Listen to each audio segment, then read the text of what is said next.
This is Dana Neal with the Real Reality Radio Show with Dana Neal.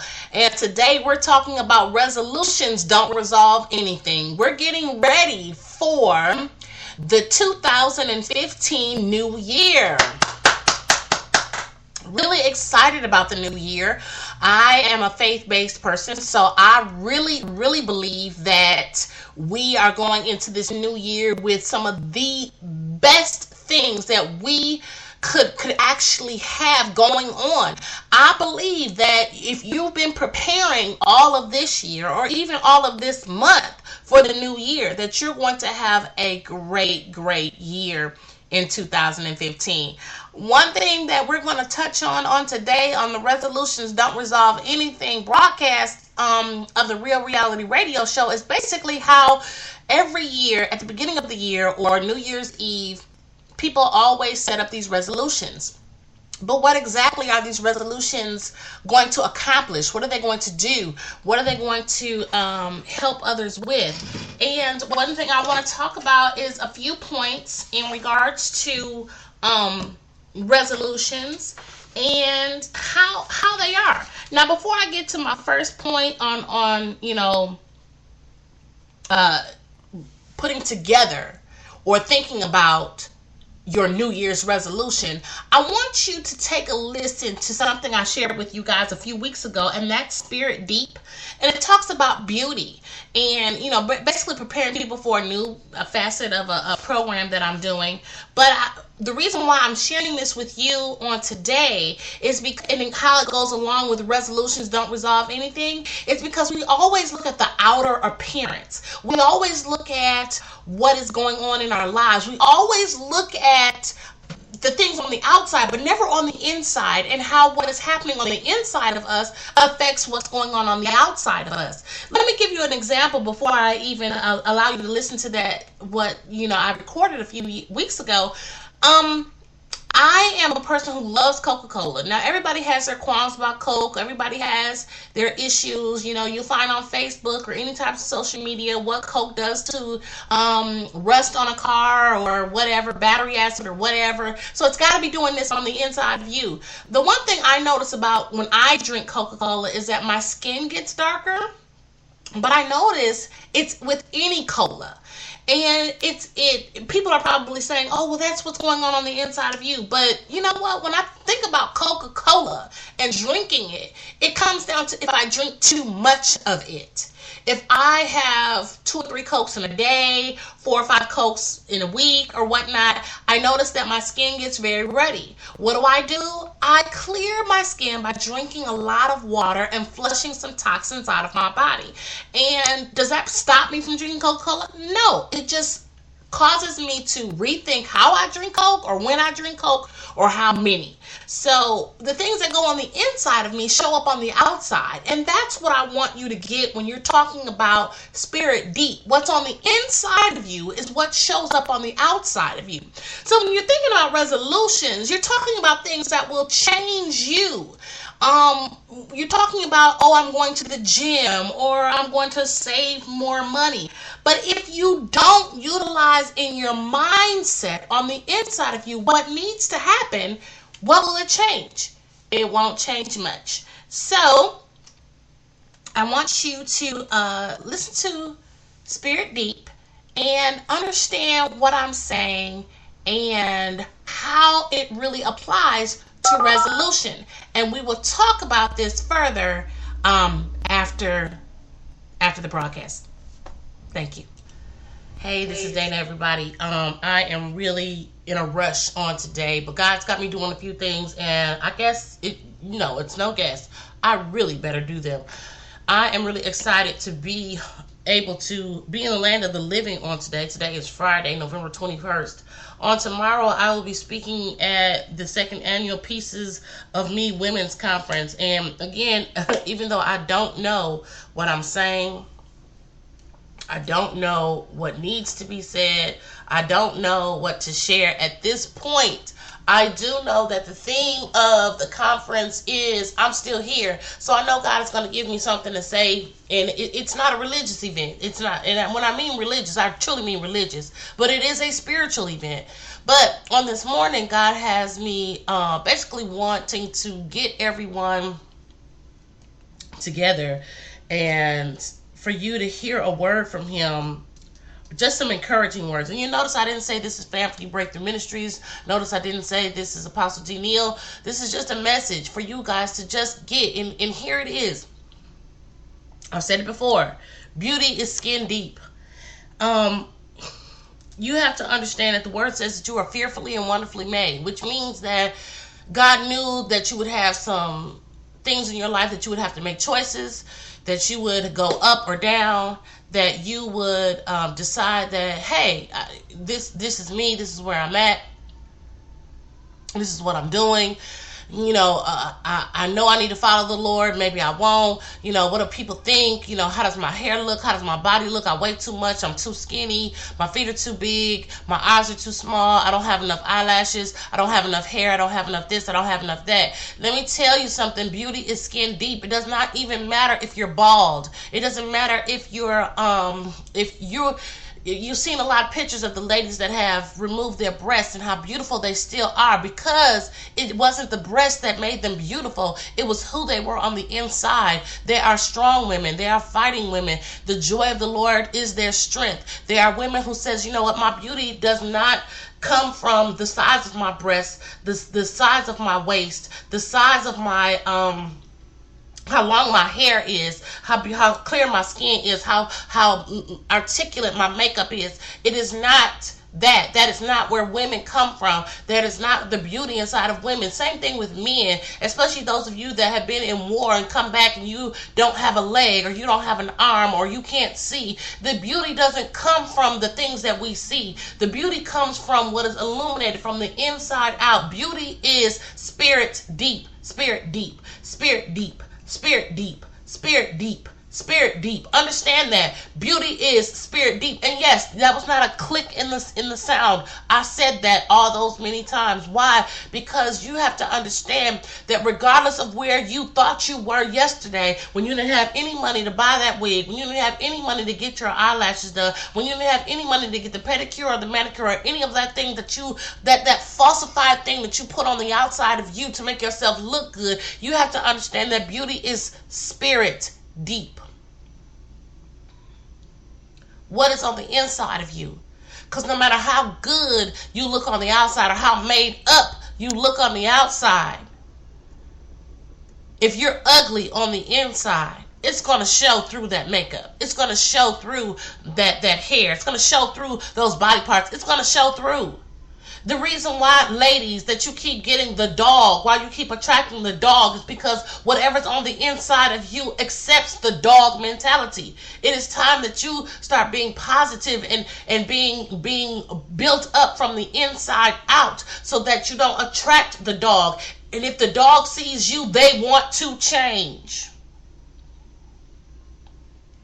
Men, the reason why you can only see what the kids call now the thought, which is ridiculous. The reason why you see or you're attracted to the one woman who isn't even attracted to herself is what's on the inside of you. This is how you look on the inside, is that woman you're looking at. No, I'm not talking about you have breasts. No, I'm not talking about you have women's private parts. No, I'm not talking about you being a homosexual. What I'm saying is that character, that morality, that person right there, that's who you are on the inside. Let's change that. Beauty is spirit deep. It's time we lived right.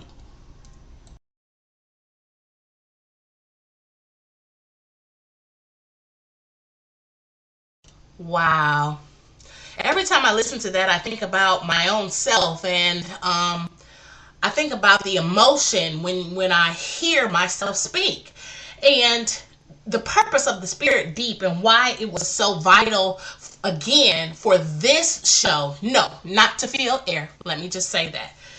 This show is because when we look at, again, losing weight, buying new clothes, buying a car, or even changing some of the things on the outside of our home, we are looking at the outer appearance. When it's the inner appearance, it is what is spirit deep, basically. And regardless of how people try to say it is what it is, or it isn't what it is, what people need to notice is that when you resolve to do something, you have to start from the inside. So that's where we are. Resolutions don't resolve anything, because you're creating these resolutions because of what you want the outside to look like. You don't need what's on the outside, ladies and gentlemen. You need to change what's on the inside. So what do you suggest, Coach Dana? What do you suggest, Dana Neal? What's the real reality? Well, the real reality is, until you decide that you have to change what's on the inside of you in order to help you look different on the outside, or to look different for yourself, not even for other people, but for yourself, then you can say to your piece of paper, so to speak, you can write down on your piece of paper what you know you want to do and how you will start. Now, again, the troublesome part about this is that you have to decide this is not a resolution, but it's a goal. This is not a goal, but it's a changed way of life. This is not just a changed way of life, but this is how I want to be perceived. This is how I want to grow. This is how I want to do things that are going to help me. This is what I need to do. So with that, you have to look at who you are as a person. If you know over and over every year at the same time you resolve to do something different, let us go back to weight, because I think that that's something that people always use is, I'm going to lose weight this year. I'm going to have a bikini body or whatnot. I'm going to have a six-pack by summer. If that is your quote-unquote resolution, what do you need to do? What lifestyle changes do you need to make to get to that resolution? And here's my point, because you're probably saying to yourself, wait, hold up. Didn't you just say we resolutions don't resolve anything? Why are you telling us to do something to make the resolution work, Dana? You're confusing us. What I'm saying to you is this. If it's a goal, if it's a changed mindset, if it is a changed lifestyle that is going to go with you throughout the rest of your life, yes, it's no longer a resolution. It is now a change. It's a choice to make the change. So what are we actually saying here? If you decide that I want to lose weight, okay, well, you're losing weight not just for to look good in June or July. You're losing weight because your health needs it. You need to decrease. You want a smaller size, basically. You want to feel comfortable. You want to sleep at night. You want to be able to breathe easily. There's some things about you and the weight that you're carrying that you don't like. So you need to make some lifestyle changes, some goals. Okay, you need to envision yourself in a different body, shape, health, to realize what needs to be changed. Okay? This is where it comes from. This is the real reality, where unless you change your mind, choose to change your mind, a resolution is nothing but something written on a piece of paper. Even as a goal, it's something that is written. You have to be able to really be strong enough to say, I have to change me in order to see this. So in my mind's eye, I'm saying to myself, or I'm hearing, You need an accountability partner. No, now is this a sales pitch? No. But you need someone to say to you, okay, you can't just say, okay, I'm going to lose weight. You have to say, there's some things I'm going to change. So then you need an accountability partner that will agree with you, co-sign with you that there's some things you need to change. Then you have to make a list of what those things are. Because when you realize that resolutions don't resolve anything, then you have to say, I've got to be honest with myself and move past where I am right now so that I can change what's in my life. So let's go further. Now we've been on weight for almost 15 minutes. Let's go further. We're talking about money. Okay, I want to save $100 a week. Okay, you want to save $100 a week. What do you need to change about you in order to save $100 a week? What are you going to have to eliminate from your life in order to see yourself saving $100 a week? That would mean that if you saved $100 a week, you would have $5,200 at the end of the year. What are you going to do with that $5,200? Sometimes you have to go to the end in order to get to the beginning of where you need to start. If you're going to have $5,200 at the end of the year, what do you need to use that $5,200 for? Is that going to go towards your house taxes? Is that going to go towards your mortgage? Is that going to go towards an investment? What is it going to go towards December 31st, 2015? So whatever you know you want to get to or you want to use that money for, then you have to realize exactly why you're saving this $100 and what you have to change inside of you. Okay, so it's $100. Usually, when you look at it, you're looking at $100 for 10 days. Okay, but you need to save $100, okay, in 5 days. You need to save $100 in 7 days. So let's just get some math going here, okay? Let me get some math going, because that's one of my my niche, my expertise is trying to figure some things out with the money, right? Okay, so $100 in 7 days, that means you need to save anywhere between $14.50 or $15. So let's just say you're saving $15 a day in order to get your $100 a week. $15 a day, okay? So $15 a day, what are you eliminating? What are you eliminating? One of the first things you can eliminate is coffee. You're purchasing coffee. Now, I'm not trying to shut down some of these coffee shops, especially the well-known ones. I'm not trying to shut those down. But the reality is this: if you really want to save that $100 a week, you're going to start eliminating things. And if you really want to lose some weight and save the $100 a week, you'll start realizing that extra cup of sugary caffeine coffee is not working for you anyway.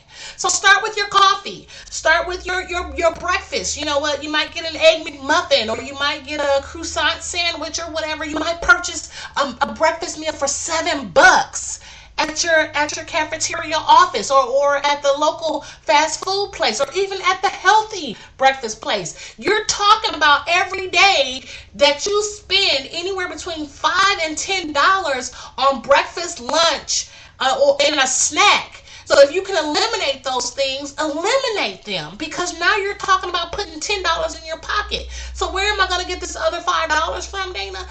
Anything extra that you spend on a day-to-day basis that you don't need to spend on. Okay? Save gas. I use a gas calculator on my phone, and I figure out the mileage between one place to the next. If I can go a shorter distance to go to the same place, that's what I'm going to use, so I can save on mileage, which in turn causes me to save on gas. If that is only a gallon of gas a week, that is at least anywhere between $3 and $5 a gallon a week. So there's your $5 that you're saving. Find a way to pull back on the spending you have, okay? Find a way, because if you can get that $100 a week, basically getting $400 a month, so that at the end of the year you have $5,200 or more, then you can say, this is what I'm pushing towards. Now, it's going to be a jump for some people, but this is where you realize that when you change your mindset and you actually put some things into play, you'll realize that the resolutions, it's not in the resolution, it's in the changing of the mindset and choosing to do something different. Let me use another extreme. I'm going to attend church more often. If you don't go to church or didn't go to church at all this year, even on the major holidays, if you go once, you have increased where you were the previous year.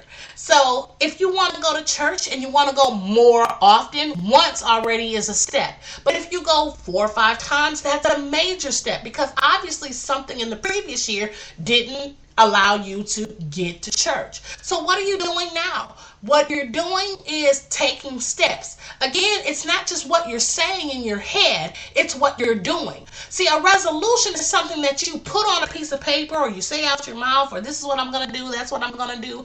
But when you start to apply what you want to resolve to do, if that's better for some of you, then do that. Okay, do that, but realize too that unless you choose to do that, it's just a resolution that was put on a piece of paper that doesn't resolve anything.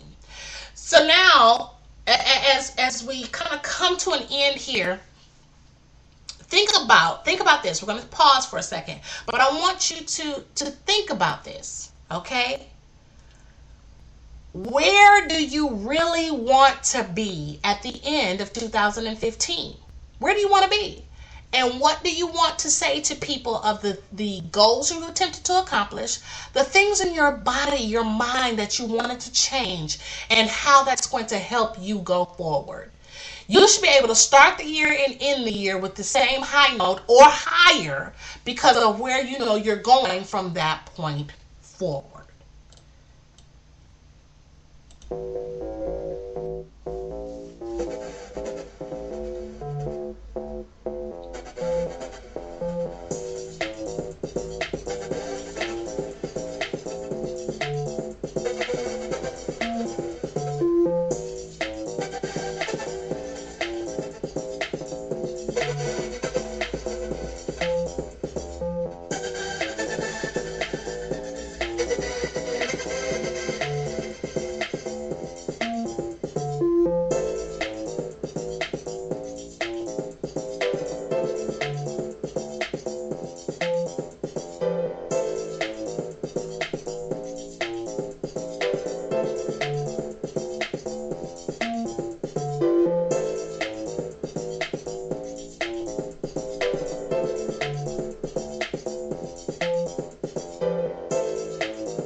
About what that change is going to look like for you at the end of 2015.